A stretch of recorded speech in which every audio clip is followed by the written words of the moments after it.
And today we're taking a look at who I feel were the top teams that we're going to call the winners of the day, and also the teams that were the losers of the day. Which teams did the best? Which teams missed opportunities or did the worst amongst all the deals we see? And we'll take a look at that coming up next. Welcome back to another video here at Top Shelf Hockey. As I mentioned, today we're kind of summarizing the NHL trade deadline here for 2025 and going over the winners and losers and my humble opinion for which teams did the best and which teams did the worst or missed out on some key opportunities. Let's start with some of the teams that I feel are winners here. Teams that I think did the absolute best and put themselves in a really good position. For one, the Florida Panthers, trying to repeat as Stanley Cup champions. Obviously, got themselves some good deals here, including getting Seth Jones the other day. They got Brad Marchand tonight. This is a team that's going to be extremely difficult to play against. They're obviously a team that's well experienced. They know how to win. They've done it before. They're well coached, and then you add some great experience and with what they've done here to this group, it's pretty crazy. You're gonna have Matthew Tkachuk well rested as well, which could play a big role. I mean, they gave up some key pieces here as well, like Spencer Knight in this trade to get Jones, but you know they're in go for it now, win now mode, and they're trying to win back-to-back championships, and they're certainly well positioned to possibly do so. So I personally think Florida had a really good deadline, and I suspect that they are going to be a really, really tough team here in the playoffs. Once again, maybe one of the top couple of teams for sure. Hoist the Stanley Cup.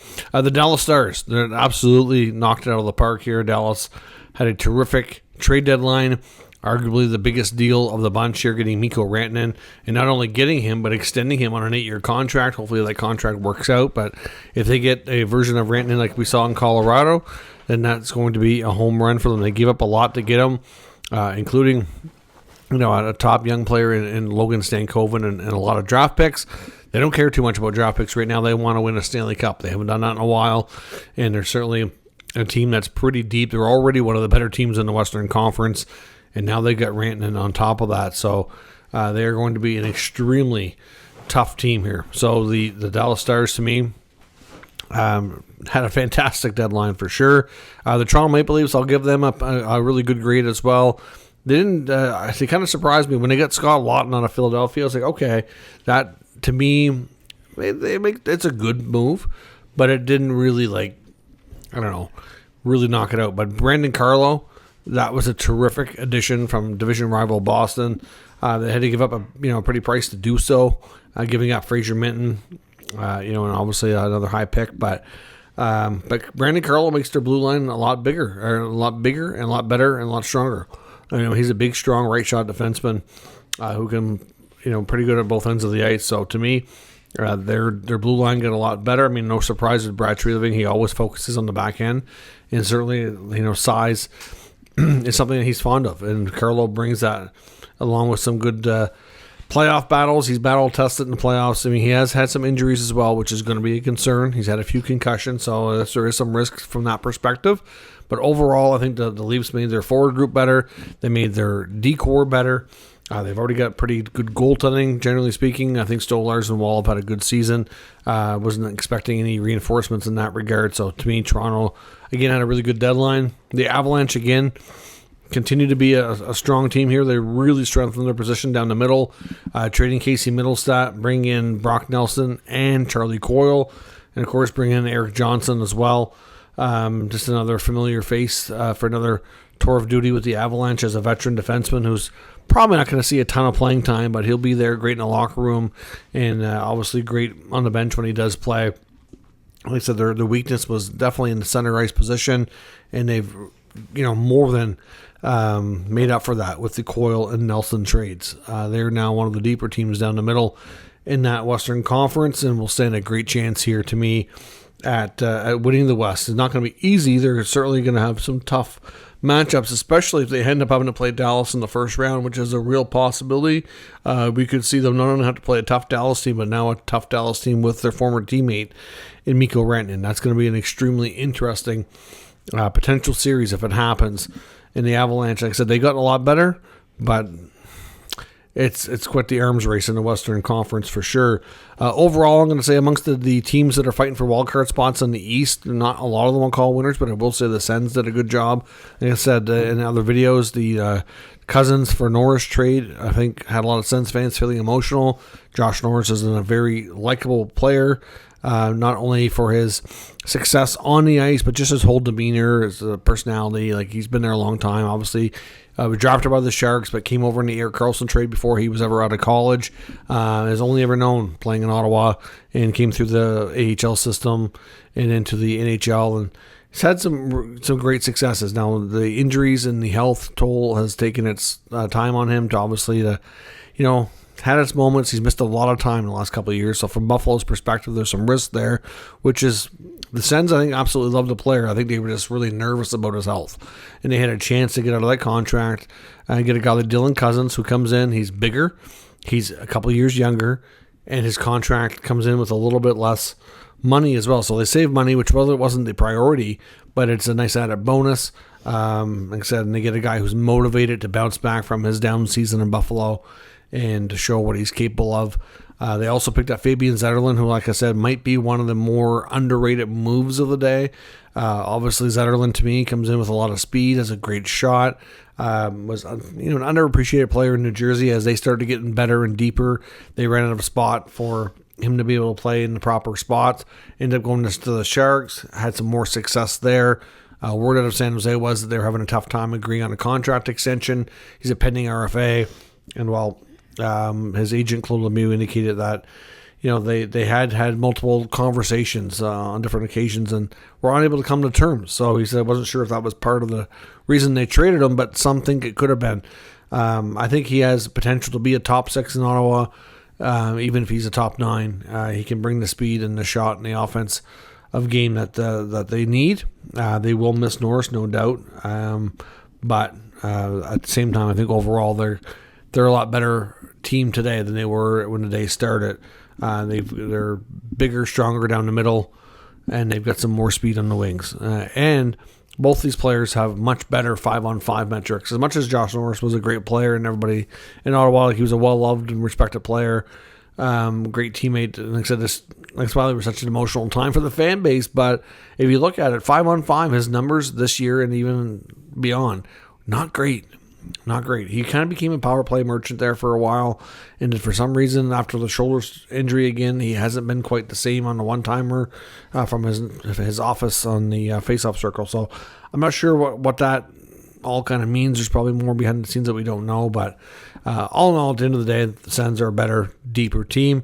I really like Winnipeg as well. I think they don't do a lot, but that team has been so good this year. I didn't want to think they should mess too much with the chemistry and everything. So they've made some minor moves, bringing in Brandon Tanev and Luke Schenn, a couple of great veteran, respected players. And of course, Tanev started his career there out of college. Played 4 or 5 seasons before he ended up getting traded to Pittsburgh. Eventually ended up in Seattle with the expansion team there, and he's really evolved as a player. And he's a good bottom 6 player who can kill you some penalties. Good skater. Good veteran player. So to me, somebody they're familiar with as well. So I like that. And Luke Schenn comes in, another veteran presence on the back end, somebody who's defensively responsible, not afraid to play physical, obviously lays a lot of hits.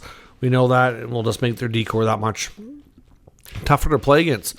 So, there's definitely other teams out there that I think had decent days and just didn't really, do anything too crazy. Like Washington didn't do a lot. Minor additions there.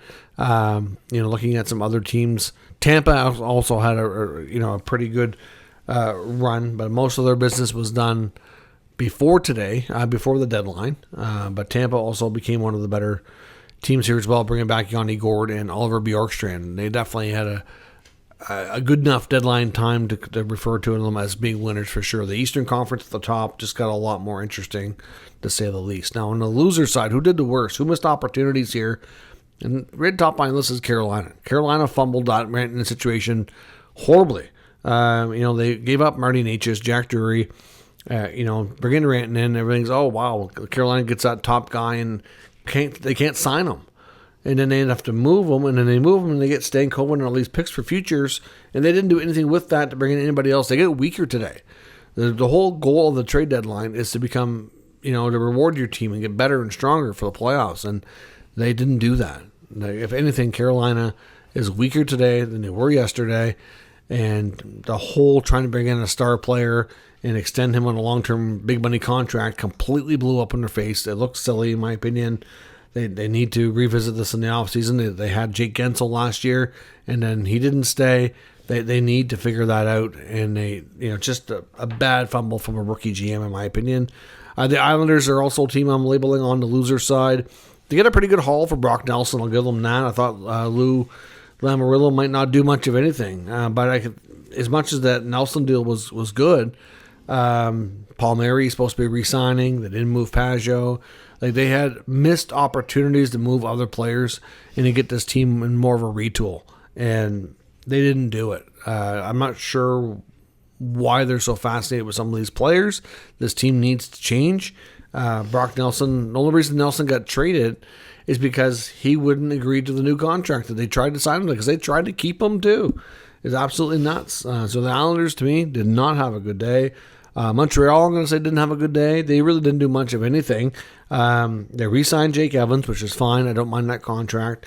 But like Armia, Dvorak, Savard, none of these pending unrestricted free agents get moved. They feel like they're rewarding their team by keeping these players who are not going to be back next year.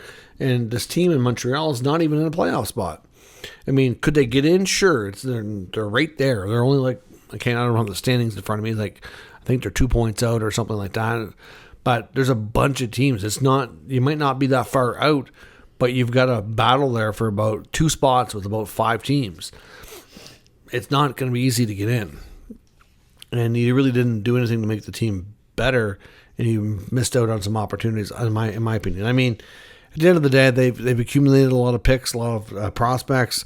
Maybe they figured that you're not going to get anything high end enough to really move the needle, and maybe we just keep what we got here and see if we can get in the playoffs. I don't know, but to me, I thought some of those guys should have been moved. Another team, Detroit and Steve Yzerman. Where were you today? You didn't do much of anything. A ridiculous deal with Chicago that made no sense. Moving Joe Veleno for Peter Mrazek and Smith, and I'm like, what is Yzerman doing? I mean, it makes no sense. I mean, sure, Veleno's having a down season, former first-round pick. I can understand that maybe he's part of something that goes out, but you're bringing back veteran guys that don't really make any sense to me. Mrazek hasn't been great in Chicago. You've got Lyon and Talbot already in Detroit. Plus, you got Mrazek signed for another year. I'm like, what are you doing? They didn't, considering like Ottawa, they're in a similar boat, trying to get into playoffs. A lengthy absence now.